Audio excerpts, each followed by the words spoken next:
Okay, so I read the other day that Teenage Mutant Ninja Turtles Shredder's Revenge is supposed to be getting a new DLC pack that's supposed to be coming out sometime before the end of the year.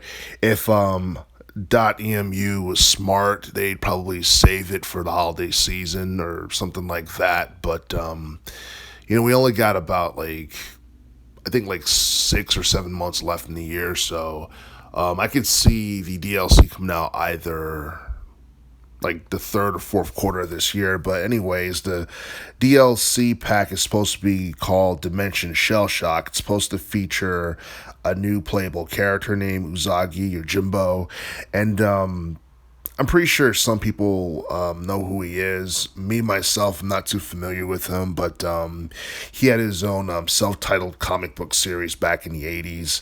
But the thing is, you haven't really heard too much about him recently because you have a lot of different, comics coming out in this day and age, and a lot of people are more into gaming and technology and all that stuff. But the Dimension Shell Shock DLC is supposed to include Uzagi as a playable character, and I also saw Shredder as a playable character as well. You're supposed to get a new game mode, and yeah, it's the trailer for the game was actually, it was pretty impressive. It's cool that .emu and Tribune Games decided to add downloadable content, hopefully for free in relation to this game, because when I saw the trailer, I didn't see a price or anything like that for the cost of the DLC or anything like that.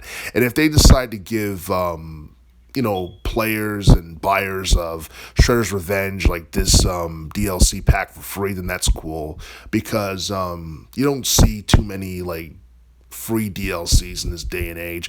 In fact, you don't see hardly free anything in this day and age for the most part, because it seemed like video games in general are too busy trying to shake customers down financially and take as much as they can out of their pocket through microtransactions or bonus content or whatever.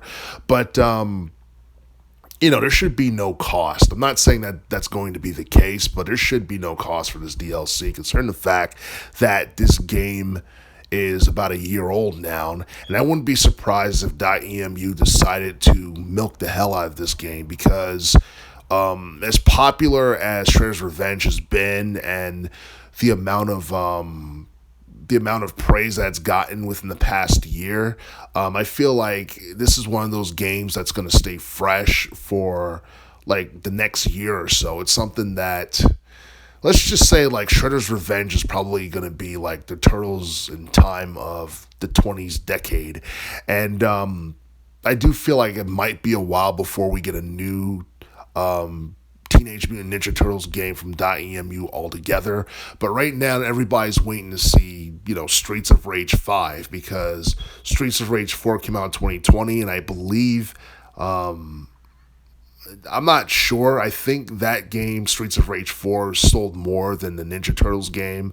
But yeah, I do feel that when Streets of Rage 4 was announced, I can't even remember when it was announced. I think it was in 2019 or something like that. When it was announced, it actually broke the internet. It was trending on Twitter, and it was a huge deal. And this basically gives me hope, and that the beat 'em up genre might come back and become, I wouldn't say it would become mainstream, but I think it would be more popular than it was during the teens decade.